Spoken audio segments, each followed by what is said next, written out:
Assalamualaikum warahmatullahi wabarakatuh. Selamat berjumpa dengan saya Sarita Banting SPD dalam pembelajaran IPA. Kali ini kita masih belajar daring karena belum bisa bertatap muka langsung lewat pelajaran seperti biasa di kelas. Karena saat ini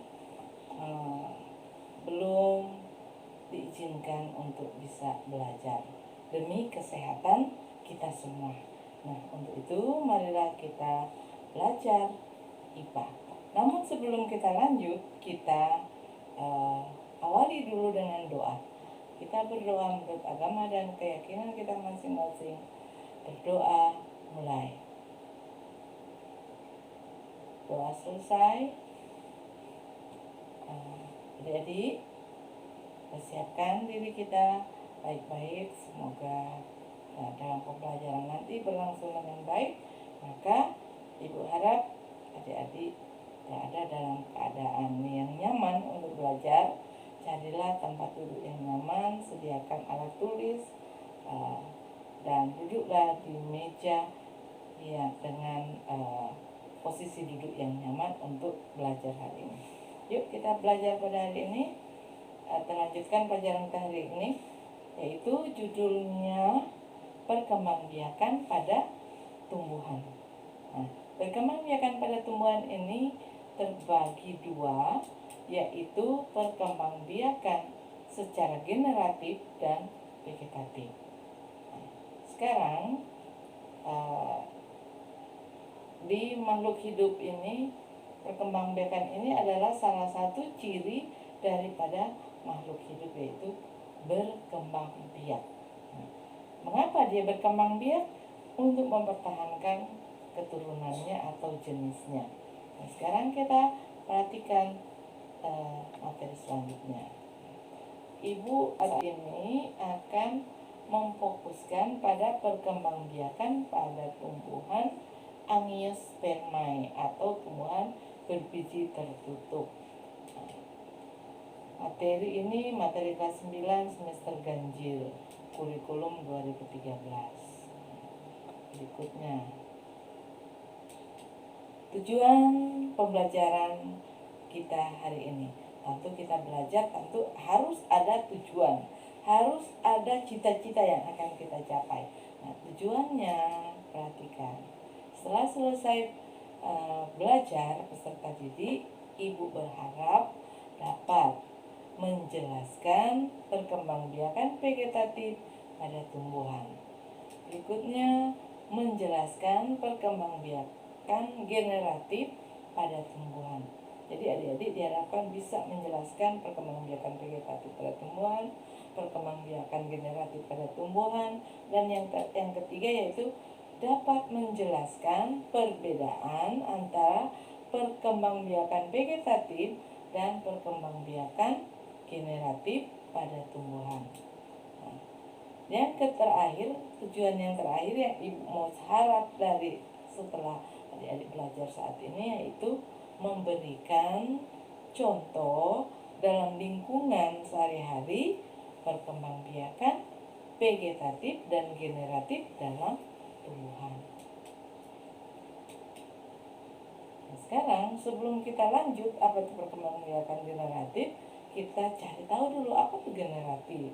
Generatif adalah perkembangbiakan yang melibatkan sel kelamin atau sel sperma dan sel telur, serta melalui proses fertilisasi atau peleburan inti sel sperma dan inti sel telur untuk membentuk zigot. Zigot setelah terjadi akan tumbuh dan berkembang menjadi individu baru. Ini contohnya alat perkembangbiakan pada tumbuhan. Ini bunga, ada putiknya, ada benang sarinya.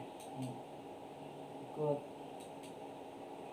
Sedangkan perkembangbiakan vegetatif adalah perkembangbiakan tanpa melalui proses fertilisasi atau tanpa penyerbukan. Nah, perkembangbiakan ini berlangsung dengan menggunakan potongan bagian tubuh hewan atau tumbuhan yang selanjutnya tumbuh menjadi individu baru. Itu ya pengertiannya. Berikut ini contohnya. Berikutnya Angiospermae atau tumbuhan biji tertutup adalah tumbuhan yang memiliki ciri bakal biji berada dalam bakal buah atau ovarium. Kalau manusia kan bakal individu baru berada dalam ovarium atau rahim ibunya. Bakal buah adalah bagian putik yang membesar tersusun oleh daun buah atau disebut juga dengan karpel. Berikut, bakal buah selanjutnya akan berkembang menjadi buah dan bakal biji menjadi biji.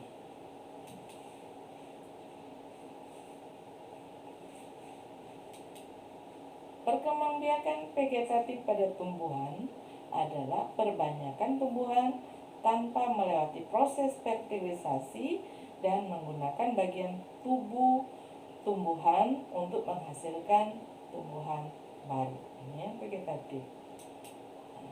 Berikut, tumbuhan Angiospermae berkembang biak secara vegetatif alami dengan menggunakan rizoma, stolon, umbi lapis, umbi batang, tunas adventif daun, dan tunas. Berarti ada 6 cara perkembangbiakan alami pada tumbuhan secara vegetatif pada tumbuhan Angiospermae. Perkembangbiakan vegetatif buatan juga ini dapat dilakukan dengan cara antara lain mencangkok, merunduk, setek, dan okulasi. Itulah cara perkembangbiakan vegetatif. Ini contoh-contoh dari perkembangbiakan vegetatif pada tumbuhan secara rizom. Ini salah satunya ini lingkuas. Berikutnya pohon apa ini? Bambu. Baru ada kunyit. Berikut contoh perkembangbiakan vegetatif dengan stolon. Tumbuhan apa saja yang melakukan itu? Ini adalah stroberi, buah yang paling enak. Berikut rumput teki. Ini biji dari rumput teki ini digunakan oleh orang tua zaman dulu sebelum mengenal sampo. Mereka gunakan untuk keramas. Dulu katanya ini biji rumput teki ini ditumbuk, kemudian dicampur dengan santan kelapa, baru dikasih keramas di kepala, di rambut untuk menghasilkan rambut yang hitam. Ini pengalaman orang tua dulu. Berikut umbi lapis. Umbi lapis, dengan cara umbi lapis ini contohnya ini bawang merah. Bawang merah ini adalah salah satu bumbu dapur. Demikian juga dengan bawang bombay. Di ini contoh perkembangbiakan vegetatif pada tumbuhan secara umbi lapis tadi. Berikut contoh umbi batang. Umbi batang apa saja tumbuhan yang berkembang biak dengan umbi batang? Perhatikan. Ini adalah kentang. Berikutnya adalah wortel. Ini sayuran yang dipakai untuk buat sup dan lain sebagainya di kehidupan adik-adik sehari-hari. Berikut contoh dari tunas adventif daun. Ini berarti alat perkembangbiakannya ada di daun. Ini daun cocok bebek yang biasa digunakan untuk menurunkan panas tubuh dari adik-adik ketika demamnya tinggi. Maka orang tua dulu ambil ini cocok bebek, ditumbuk-tumbuk dulu, baru ditempelkan di kepala supaya suhu badan adik-adik itu turun. Cara berkembang biaknya, daun cocok bebek yang sudah tua dipetik baru dibalik menghadap ke tanah itu yang bagian atas dari pohon daun itu baru dibiarkan atau ditambur dengan tanah, maka akan tumbuh tunas adventif di ketiak daun seperti ini. Tapi ada juga tunas adventif yang sebelum dibalik seperti ini sudah ada tunasnya. Ada bunga-bunga tertentu yang berkembang biak secara tunas adventif. Berikut contoh perkembangbiakan dengan tunas. Nah, tunas ini banyak kita temui dalam kehidupan kita sehari-hari. Salah satunya adalah pohon pisang.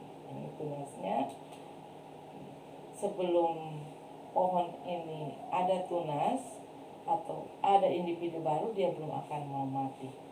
Sebelum dia berbuah, dia belum akan mati, walaupun kita potong 1000 kali, berulang-ulang kali, dia tumbuh, tak potong, dan tumbuh, tak potong. Selagi dia belum ada tunas, dia belum akan berhenti untuk bertumbuh. Ini juga salah satu contohnya adalah lidah buaya, dan ini tumbuhan apa ini, rebung atau sejenis bambu. Ikut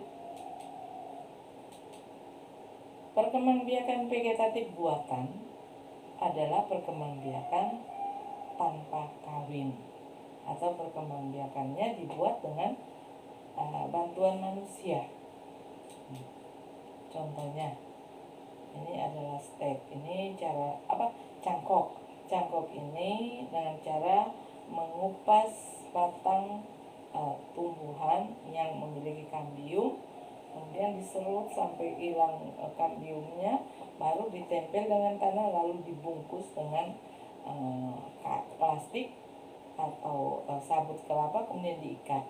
Nanti setelah 45 hari minimal, dia akan keluar akar dari bawah tanah itu, dan akan tumbuh tunas baru. Setelah kita bungkus ya, kita potong dulu ujungnya, baru akan tumbuh tunas baru di bagian yang kita potong. Ini dengan cara cangkok. Berikut ini dirundukkan, dibantuan dengan manusia kan. Pohon yang tadinya menjulang ke atas, kemudian kita tundukkan, baru kita benamkan ke tanah, baru tampung dengan tanah, dia akan timbul individu baru di sebelahnya. Ini cara merunduk. Perkembangbiakan dengan cara distek. Nah, bagaimana cara distek? Arti ini batang dari pohon ini kita potong-potong, baru kita semai di tanah. Ini kalau bunga, ini kayaknya ini bunga, kemudian ini dipotong-potong, kemudian ditanam tanah, dia akan timbul tunas baru.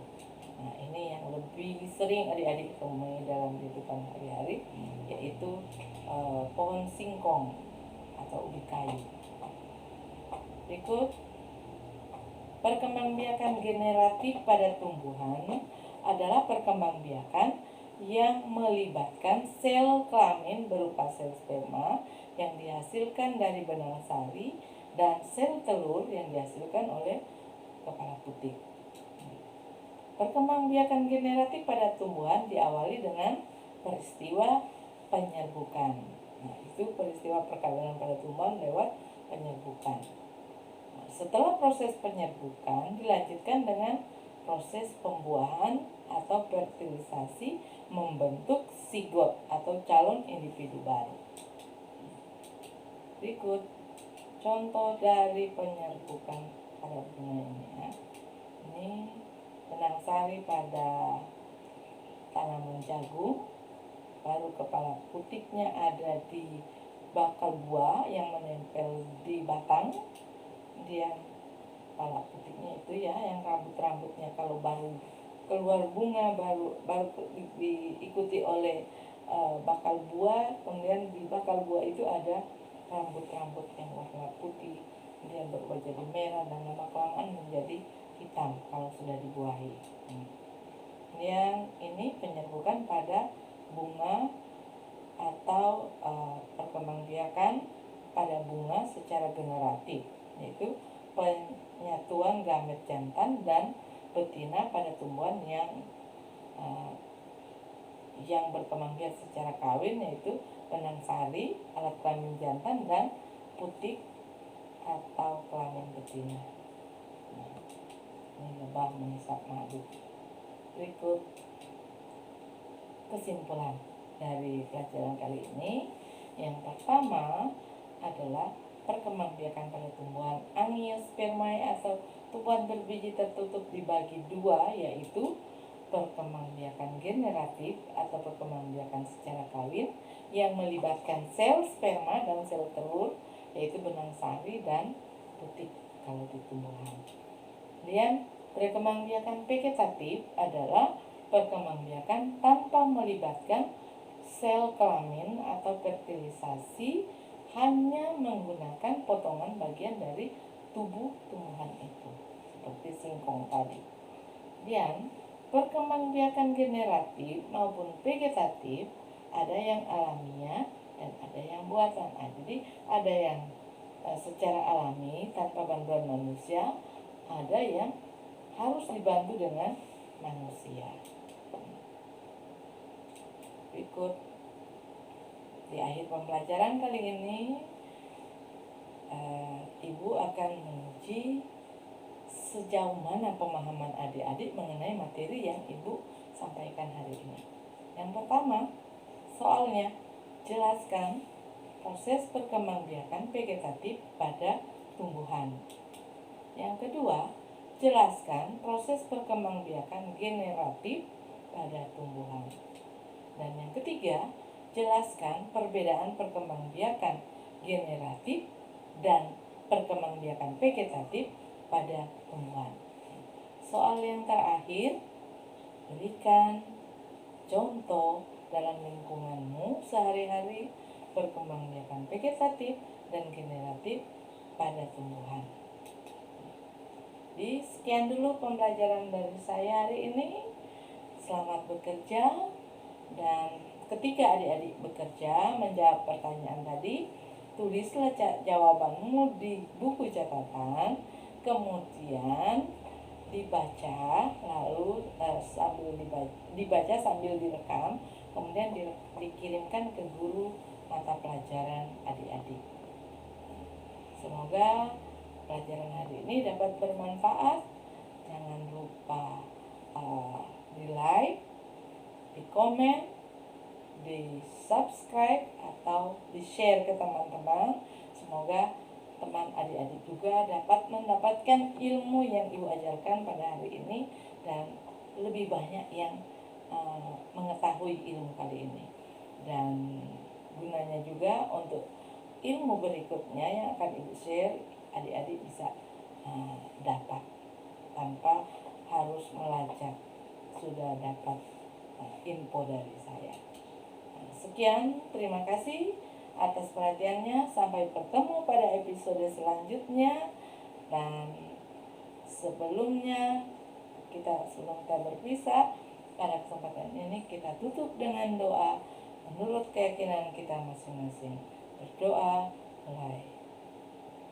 Doa selesai. Semoga pelajaran kali ini bermanfaat dan terima kasih. Bye.